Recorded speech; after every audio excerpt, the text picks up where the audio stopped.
Bonjour et bienvenue mes chers élèves, j'espère que vous allez très bien. Aujourd'hui, nous sommes ici, nous sommes là, vous et moi, pour un événement unique, pour une occasion à ne pas rater. C'est bien sûr la préparation à l'examen régional de la première année du baccalauréat. L'objectif de cette séance, c'est tout simplement de se préparer et de se familiariser avec les différents types de questions pendant l'épreuve de l'examen régional qui est une épreuve qui porte généralement sur un texte choisi en raison de sa qualité littéraire. C'est pour celui-là, elle est bel et bien de comprendre la manière et la façon, ou bien la logique de cet examen régional afin de réussir. Voilà. Alors mes chers élèves, comme vous voyez dans ce tableau, donc l'examen régional se compose de deux parties ou bien deux composantes. Donc la première composante, c'est l'étude du texte.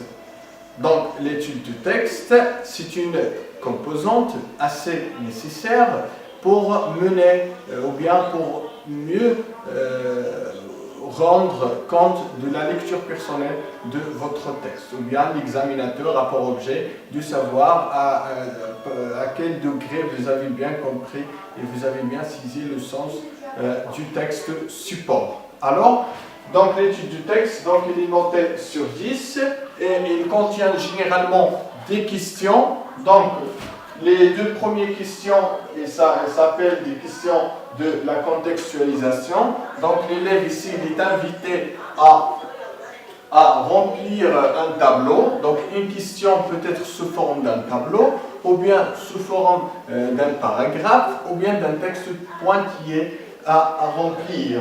Donc ce sont généralement des questions, bien une question qui porte sur des informations concernant l'œuvre dans le texte I-. Voilà, donc le texte en question, à savoir le titre de l'œuvre. Est-ce qu'il s'agit, voilà, le texte support, donc peut-être tiré de la boîte à merveilles, peut-être tiré de Antigone, ou bien le dernier jour d'un condamné.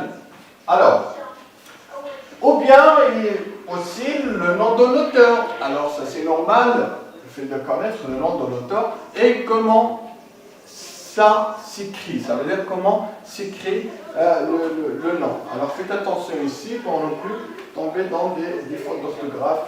Voilà.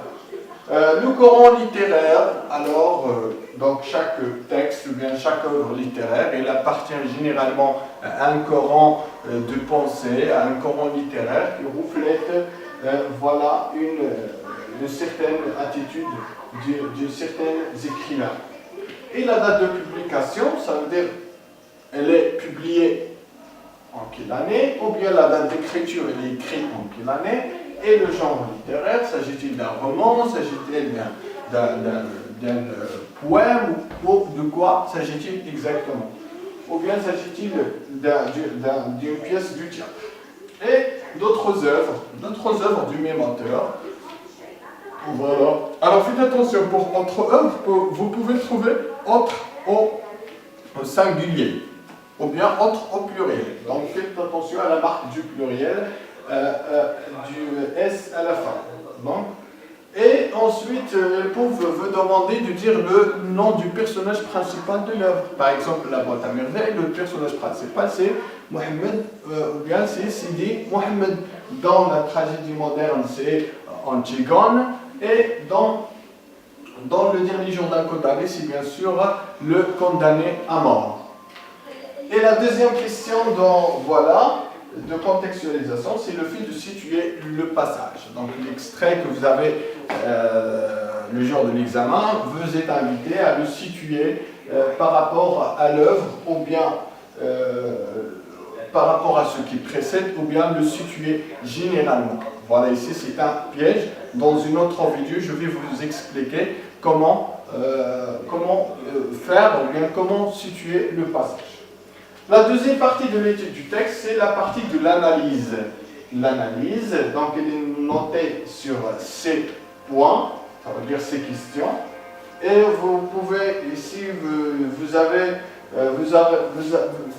retrouver ici des questions du type, à savoir le type de texte, la structure, la visée, les caractéristiques du texte en général, et des questions de compréhension qui vont avoir le sens à partir d'instruments d'analyse. Donc, quand on parle des instruments d'analyse, donc à partir du repérage, bien sûr, pour vous demander de dire quelle est la figure du style employée dans une phrase ou bien des énoncés, bien sûr, qui est au service du sens du texte. Et le champ lexical dominant dans le passage, ou bien les temps verbaux, la conjugaison, ou bien la situation d'énonciation qui parle à qui, de quoi, quand et où et pourquoi, ou bien des questions de type le registre littéraire, ou bien les registres, donc le registre pathétique, le registre lyrique, le registre ironique, ou bien le registre... voilà, donc il y a une certaine, alors faites attention, préparez ça et faites une petite révision de ces faits de langue, puisqu'ils sont indispensables pour répondre, voilà, pour comprendre le texte. Parce que ici, cette partie s'intitule la partie de l'analyse. Donc, les deux dernières questions seront notées sur deux. Ce sont des questions de la réaction personnelle. Qu'est-ce que ça veut dire la réaction personnelle? C'est-à-dire le fait de porter un jugement et le justifier. Donc ici, l'élève devrait apprécier des éléments, par exemple culturels, des valeurs, donc son avis personnel, son point de vue. Donc, il est invité ici à exprimer son point de vue, son avis, vis-à-vis ou bien par rapport au texte proposé, ou bien le texte support. Et voici donc, je pense que j'ai bien, c'est pas j'ai bien, mais plutôt on souhaite que nos élèves apprennent bien et bien ces notions-là pour mieux mener une préparation assez réflexive, une préparation, voilà, qui est consciente de ces démarches. Voilà, donc ici c'est la critère. Donc faites attention pour la durée de l'examen. Donc elle s'étend sur 2 heures. Donc 2 heures. Voilà, ça c'est tout ce qui concerne la première composante qui est l'étude de texte. La deuxième composante, c'est la composante de la production écrite. Inch'Allah, nous allons la travailler dans une autre séance, dans une autre vidéo, Inch'Allah, pour vous expliquer assez clairement comment rédiger un texte argumentatif. Les étapes,